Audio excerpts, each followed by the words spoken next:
ओम गणेशाय नमः। ओम नमः शिवाय। मैं निखिल ज्योतिष आचार्य आप सभी का मेरे चैनल पर पुनः स्वागत करता हूं।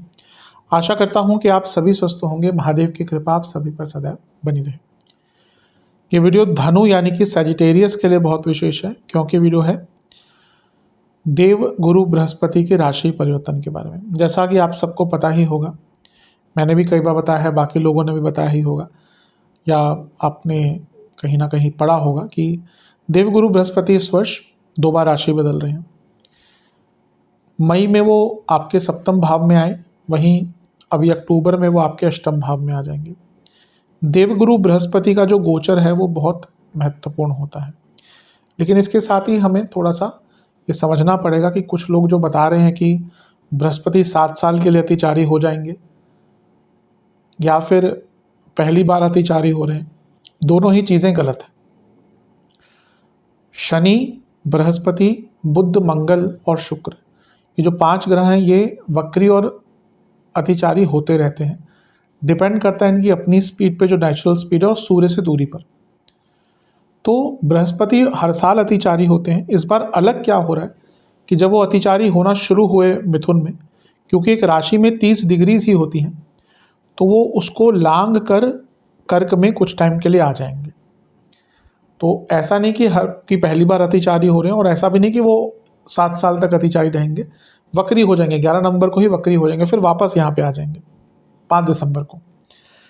तो ये बस, हाँ, इसका ज्योतिषीय प्रभाव अवश्य रहेगा, इसमें कोई दो राय नहीं है।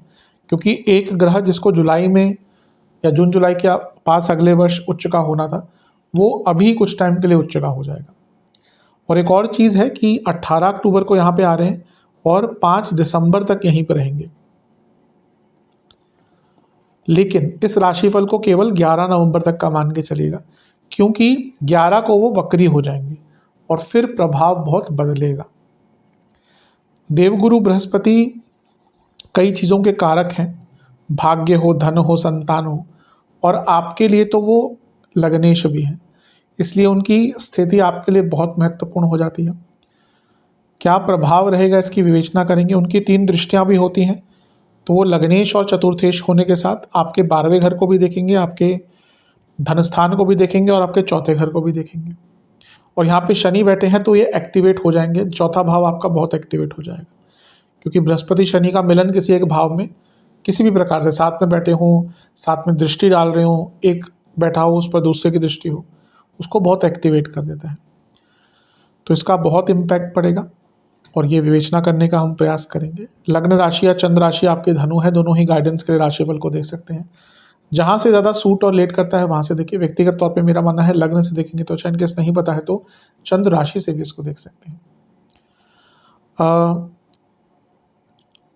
ये जो देवगुरु बृहस्पति का गोचर है ये हमारे लिए सुखद रहे, इसलिए इस वीडियो का आरंभ हम एक देवगुरु बृहस्पति के मंत्र उच्चारण के साथ करेंगे। गुरुदेव के गायत्री मंत्र का हम उच्चारण करेंगे इस अभिलाषा से कि देवगुरु बृहस्पति का जो गोचर है हमारे लिए शुभ रहे। ओम अंगिरसाय विद्महे दिव्य देहाय धीमहि तन्नो जीवः प्रचोदयात्। शुरू करते हैं। अष्टम के बृहस्पति की स्थिति वैसे ठीक ठाक मानी जाती है, लेकिन क्योंकि जीव कारक हैं और आपके लग्नेश हैं तो इसका सेहत पर थोड़ा सा प्रभाव नेगेटिव हो सकता है। लेकिन कई चीज़ों पर, इवन डिजीज़ को समझने, डायग्नोस करने के लिए भी ये प्रभाव ठीक रहेगा। जो कुछ नेगेटिव हो सकता है उसकी मैं चर्चा अंत में करूँगा। और एक और बात ये है कि क्योंकि हम जब ये बात कर रहे हैं देवगुरु बृहस्पति के गोचर की, क्योंकि ये बहुत लंबा टाइम नहीं है, इसलिए मैं बहुत विस्तृत नहीं जाऊँगा। जो प्रमुख एरियाज़ होंगे उन्हीं पे विवेचन करूँगा। जो मेरे रेगुलर व्यूअर्स हैं उनको पता होगा कि जब बड़े ग्रहों के गोचर होते हैं तो मैं बहुत विस्तृत वीडियो बनाता हूँ, लेकिन यहाँ पर प्रमुख एरियाज़ पे ही हम जाएंगे। सबसे पहले बृहस्पति अष्टम में जब आएंगे तो अचानक से धन की वृद्धि करवा सकते हैं, ये बृहस्पति की खासियत होती है। और यहाँ पे तो वो स्थान बली हैं, उच्च के हैं। दिग्बल नहीं होता स्थान बल, स्थान बल होता है ग्रह की राशि किस प्रकार की है। अगर स्वराशि का है, उच्च की राशि का है, तो उसको स्थान बल मिल जाता है। तो जब वो अष्टम में आएंगे, धन के कारक हैं स्वयं, तो धन की वृद्धि अचानक से हो सकती है, आपको अचानक से बड़ा धन प्राप्त हो सकता है। पैतृक संपत्ति हो, 2 नंबर का पैसा हो, स्पेकुलेटिव मार्केट्स हो, इन सब से अचानक से पैसा मिल सकता है। कोई विल से आपको धन मिल सकता है। लॉटरी आदि जहाँ पे लोग खेलते हैं, अगर इस समय अंतर्दशा बहुत अच्छी चल रही है तो उनको भी लाभ प्राप्त हो सकता है। तो धन के दृष्टिकोण से अष्टम के बृहस्पति बहुत अच्छा रिजल्ट देंगे।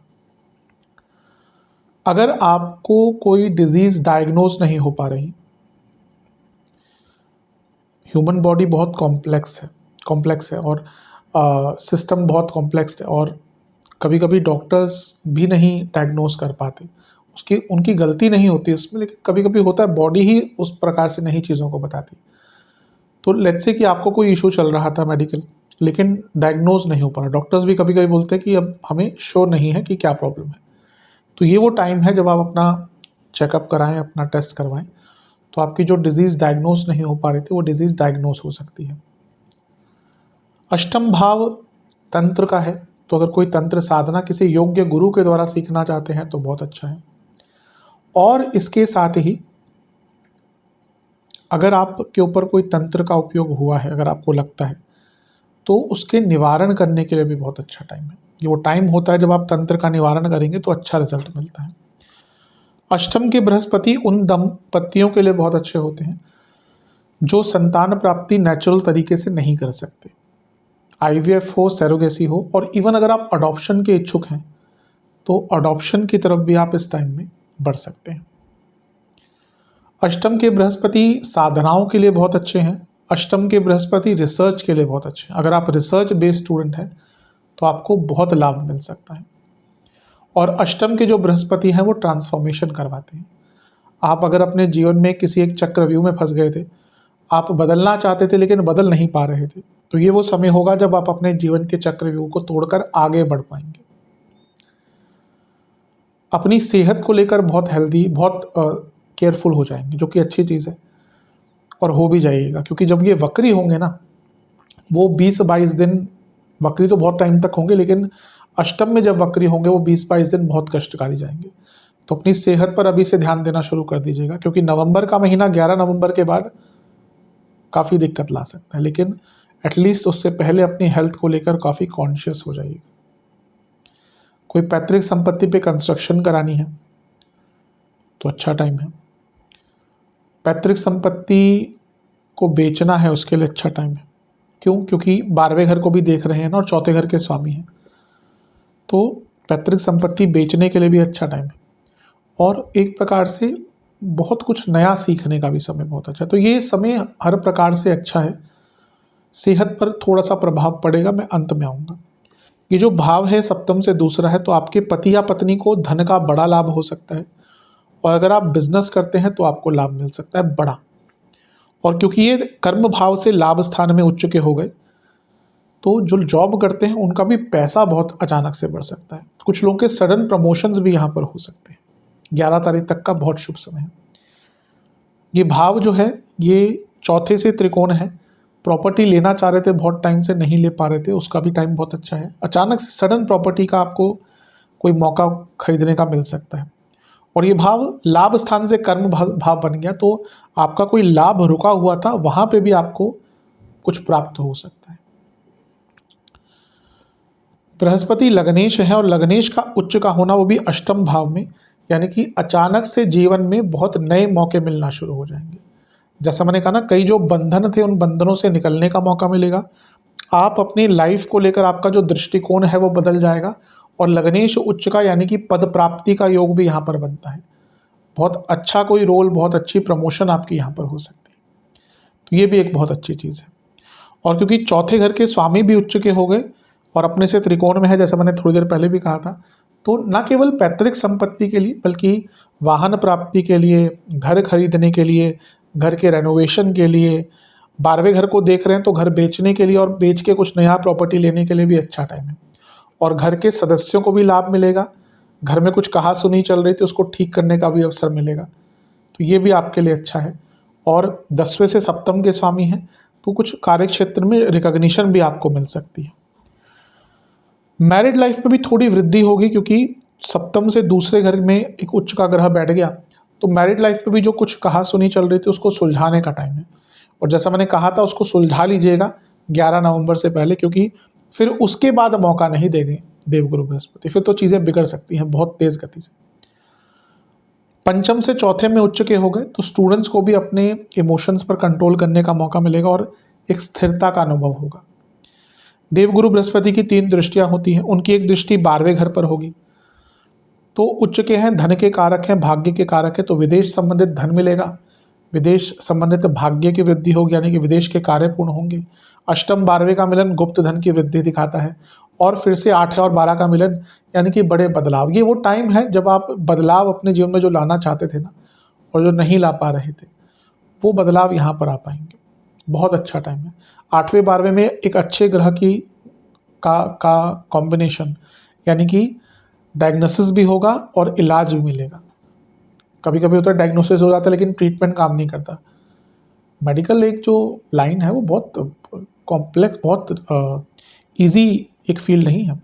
हम बोल देते हैं कि हाँ डॉक्टर्स ने ऐसा अच्छा नहीं किया, लेकिन ये फील्ड ही एक ऐसी है जहाँ पे बहुत अनिश्चितता है, तो इसका ध्यान दीजिएगा। बाकी नवम पर जब 12वें पे जब अच्छे बृहस्पति की दृष्टि होती है तो व्यक्ति अच्छे कार्यों पर धन खर्चा करता है, अपने ऊपर धन खर्चा करता है, अपने परिवार पर खर्चा करता है, धार्मिक कार्यों पर खर्चा करता है, और अपने लग्जरीज पर खर्चा करता है। और लग्जरीज पर व्यक्ति तभी खर्चा करता है जब पैसा खुला होता है, तो ये भी एक बहुत शुभ है। विदेश जाने का भी योग यहाँ पर आपका बन रहा है। बृहस्पति की एक दृष्टि धन स्थान में है, कुटुंब भाव पे, घर में पैसा आएगा, कुटुंब में पैसा आएगा, घर में वृद्धि होगी, वाणी संबंधित कार्यों में लाभ मिलेगा, अर्थ त्रिकोण है तो करियर में लाभ मिलेगा, और सेविंग्स का मौका, कोई सेविंग करके रखी थी उससे लाभ मिलेगा। तो देवगुरु बृहस्पति का जो गोचर है ये आपके लिए बहुत शुभ अनुभव देगा। अपनी परंपराओं को समझने का मौका मिलेगा। दूसरा भाव भी कहीं ना कहीं विद्या का है, क्योंकि अष्टम से सप्तम है, तो अगर आप कोई साधना कर रहे थे उसकी पूर्णता का आपको मौका मिलेगा। और बृहस्पति की एक दृष्टि चौथे घर पर है जहाँ पे शनि है, तो ये चौथा भाव बहुत एक्टिवेट हो गया है। इस कारणवश प्रॉपर्टी संबंधित कार्यों में लाभ, प्रॉपर्टी बेचनी है क्योंकि शनि चौथे से 12वें के स्वामी है, प्रॉपर्टी रेंट पे चढ़ानी है क्योंकि शनि चौथे से 11वें के स्वामी है, प्रॉपर्टी संबंधित जो भी कार्य अटक रहे थे उनको पूर्ण करने का टाइम है। फैमिली लाइफ में जो डिस्टर्बेंस आई थी शनि के कारण, उनको थोड़ा बहुत ठीक करने का टाइम है।